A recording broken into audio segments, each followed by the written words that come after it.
Good morning, I am Praram Badahal. Let's begin with the main stories.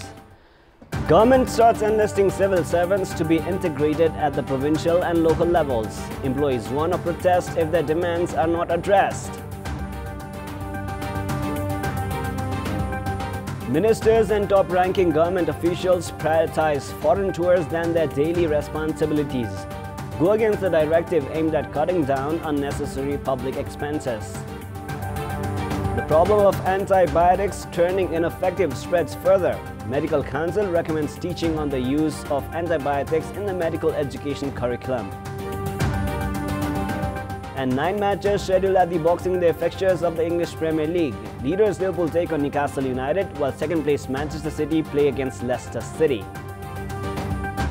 The Federal Affairs and General Administration Ministry has unveiled a list of civil servants to be integrated at the federal, provincial and local levels amid objections from the employees themselves.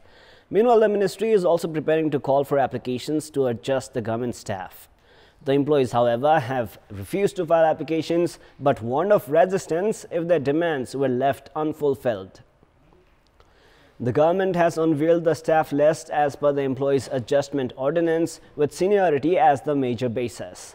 The Federal Affairs and General Administration Ministry has already started preparations to issue a notice calling for employees to file their applications with the ranks they would prefer in the integration process. The ministry is preparing to integrate the staff in accordance to the application as far as possible and adjust the remaining ones based on their permanent address. The ministry has moved forward the groundwork to manage the federal level staff only after determining the staff to be integrated at the provincial and local levels. However, the staff that are disgruntled against the adjustment ordinance are in no mood to abide by the government's plan.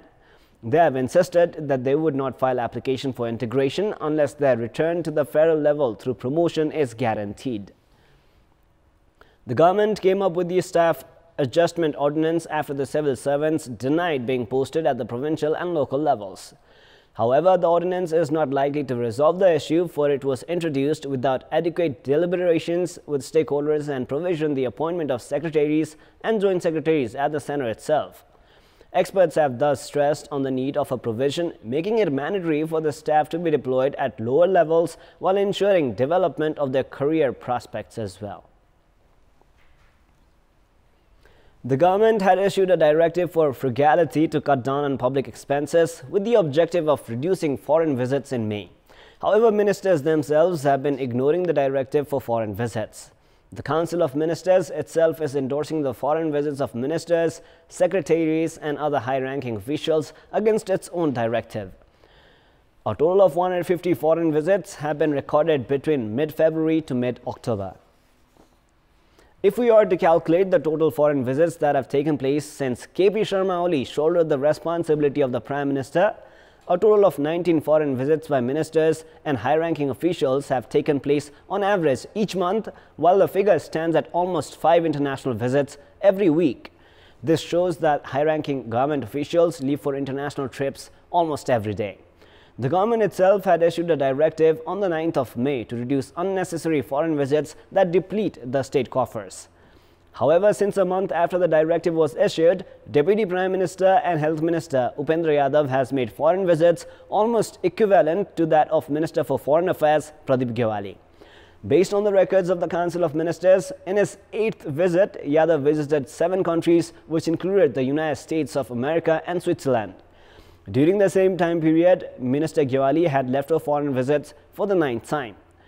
The cabinet cancelled Minister Yadav's tour of Turkey after he went to Thailand upon the invitation of a university. Forest Minister Sakti Basnet,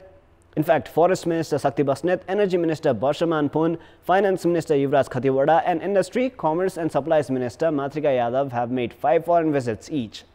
The Council of Ministers had cancelled Forest Minister Basnet's Egypt tour on the 14th of October. Excluding the ministers, Attorney General Agni Prasad Kharel visited 6 nations, including France and Belgium, while Tourism Minister Ravindranath Adhikari in his 4th visit toured 5 countries, which included the United States and Great Britain. Communications Minister Gokul Baskota in his 3rd visit toured 4 countries. The ministers have made the foreign tours in the name of study visit to attending exhibitions. The nation has not benefited from the tours of ministers, secretaries and high-ranking officials. In quite a sharp contrast, their foreign tours have only depleted the state coffers. Now, it has been 3 years since the government formed the National Reconstruction Authority for the reconstruction of the structures damaged by the April 2015 earthquake. During the 3 years, the reconstruction of only 45% of private houses have been completed. The April 2015 earthquake had damaged 822,909 houses. However, the National Reconstruction Authority has so far provided the third installment of grant to only 45% of the earthquake victims. The authority has given the third installment to only those earthquake victims who have completed the reconstruction of their houses. According to the authority, 29% of the earthquake victims haven't even received the second installment of the grant yet. It is not only in the case of private houses, the situation is the same in the reconstruction of schools and health institutions. According to the National Reconstruction Authority, out of the 7,553 schools damaged by the 2015 earthquake, the reconstruction of 4,172 schools have been completed so far. Likewise, out of the 1,197 health institutions damaged by the earthquake, only 54% have been reconstructed. The foreign minister, along with the top-notch officials of the foreign ministry, have tried to evade from the controversy regarding the procurement of the wide-body aircrafts on the grounds of confusing answers. They were speaking at a meeting called by the parliamentary subcommittee to probe into the irregularities in the process. The ministry officials failed to furnish any clear or reasonable answer to the queries put forth by lawmakers over the ministry's failure to interfere in the purchase procedure, strategy and diplomatic coordination. Even Tourism Secretary Krishna Prasad Devkota tried to shy away from his responsibility, citing he was ignorant about the technical aspects. The Nepal Airlines Corporation has recently been bearing the loss of more than 10 million rupees on a daily basis due to not being able to properly operate the newly purchased aircrafts. Along with that, there is widespread speculation of a huge amount of irregularities. Experts are of the view that the Foreign Ministry should effectively investigate the matter and prosecute the guilty. The Regulatory Authority for Doctors, Nepal Medical Council itself, has become vigilant after the random use of antibiotics have increasingly failed in healing patients. The council has urged universities and health science academies to include how to use antibiotics in the curriculum. It has been 10 days since a patient from Baglung, Hemraj Gautam, started the intake of medicines and antibiotics prescribed by a doctor. However, instead of getting healed, his condition is getting worse. Antibiotics are antimicrobial substance or antibacterial agents that fight against bacteria by either killing them or inhibiting their growth. Antibiotics best suited for a specific disease can be taken for a specific or a short period of time. However, patients are found taking strong antibiotics these days. This has drawn the attention and concerns of doctors. While patients used to be cured from antibiotics a few years ago, such drugs have increasingly failed to cure the patients in recent time. The major reason for this has been identified as the intake of antibiotics used in food products or the diet of animals. The free operation for permanent family planning has been stopped at the Gaur District Hospital because of inadequate budget. The service for permanent family planning operation has been stopped as the federal and provincial governments have failed to release the budget on time. Resource person of the hospital, Ramdar Singh, has said that families without plans of having further children have been deprived of the free operation because of inadequate budget. The Gaur District Hospital has informed that more than 2,000 families had been using the service of permanent operation for family planning. Nepali Congress Provincial Assembly members with their homes in and around Dhangadi are to return the amount received under the house rent heading. Claiming that the Provincial Assembly Secretariat had deposited a large chunk of amount under house rent in their bank account without even informing them, the members have said that they would return the amount.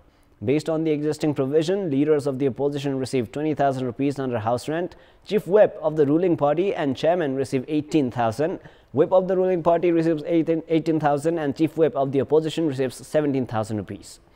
10 members from Nepali Congress, Nepal Communist Party and Rashtriya Janata Party are receiving the amount under house rent despite having their own houses in Dhangadi itself. The tea garden in Ilam is not only one of the bases of the country's tourism, but also has become the country's identity in the international arena. The district municipality, however, has floated a proposal to construct a stadium by replacing the tea garden, leading to deliberations from different quarters.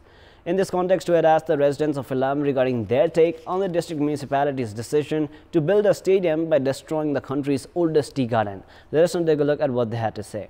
Public voice. बरु नयाँ plantation गरेर हुन्छ के गरेर हुन्छ यसलाई सरकारी तवरमा सरकारले चलाएर हुन्छ के गरेर हुन्छ यसलाई मास्न चाहिँ हुँदैन अन्य ठाउँका चियाबारीहरू मासेर अन्य काम गर्न सकिन्छ होला तर यसलाई इतिहास जोगाउनका लागि पनि यो चियाबारीलाई जस्ताको तस्तै राख्नुपर्छ आउने जानेले हेर्दा पनि अलिकति असौदिलो जस्तो देखिएको हुँदाखेरि यसलाई सौदिलो पार्नुको लागि अझै खर्च अलिकति कम खर्च पेलेर नै यो सुधार गर्नुपर्छ। नेपालकै पुरानो चिया बगानको रूपमा रहेको चाहिँ यो इलामको चिया बगान हो तसर्थ यसलाई चाहिँ पर्यटक भित्राउने स्रोतका रूपमा चाहिँ इलाम नगरपालिकाले बुझ्नु पर्दछ। ऐतिहासिक कुरालाई मासेर स्टेडियम बनाउने जुन कुरा छ त्यो चाहिँ अलिकति इलामको लागि पनि त्यो अलिक घाटा हुन्छ होला।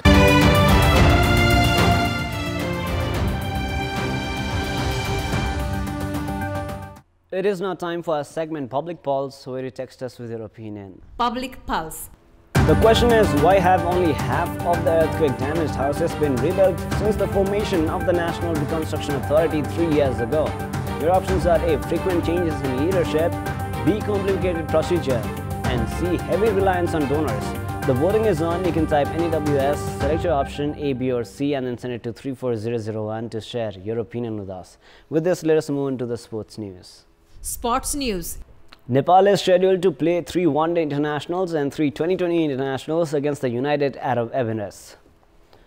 Nepalese representative of the International Cricket Council, Bhavana Ghimire, has informed that the international series will be held from the 23rd of January 2019 to the 4th of February. It will be Nepal's second international series following the recognition with the one-day international status.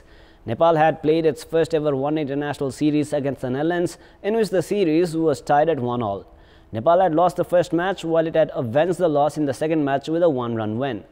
The Dhangadi Premier League DPL has been postponed by a week because of Nepal's ODI series against the UAE. The domestic league DPL, which was previously slated to begin on the 2nd of February, has now been postponed to the 9th of February. The deadline for the registration of players has also been delayed by a week and is now set at the 1st of January. 3 matches of the Martyrs Memorial A-Division League are slated for today as we head into the game week 11.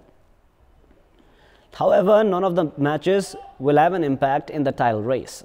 The first match of the day, scheduled for an 11 a.m. kickoff at Anfa Complex, Sadhabaros, is Brigade Boys take on Himalayan Sherpa. Struggling Brigade Boys have 6 points and are placed 12th, while Himalayan Sherpa are placed 8th with 14 points. Sherpa will aim for a clear win against Brigade Boys to cement their position in the top 5. Brigade Boys themselves had held contenders Sankata at a draw in their previous match and would want to continue their performance. In quite a sharp contrast, Sherpa had lost their previous fixture, which was against the Armed Police Force. The second match at Anfa, slated for 2:30 p.m, sees Jalakil take on Machindra Club. Machindra are high on spirit as they had seen of Saraswati Club by 4-2 in their last match and are placed 13th in the league table with 6 points. Jalakil had lost against relatively weak considered New Road team NRT. They are placed 10th in the table with 8 points. The other match, which will kick off at 2:30 p.m. at the APF's ground in Holchok, will feature a clash between NRT and Friends Club. Both the teams will aim to improve their standing in the league table. NRT remain at the bottom of the table with 4 points, while Friends are 11th with 8 points. Manang Marsangni Club continue to lead the points table with 30 points and will take on second place Sankata in their upcoming match. A win against Sankata would crown Manang the champions this season. Sankata are second in the table with 25 points, while 3-Star Club are third with 23 points. That is all for the moment. Our next English bulletin will air at 11 a.m. Thank you for watching. Have a great day ahead.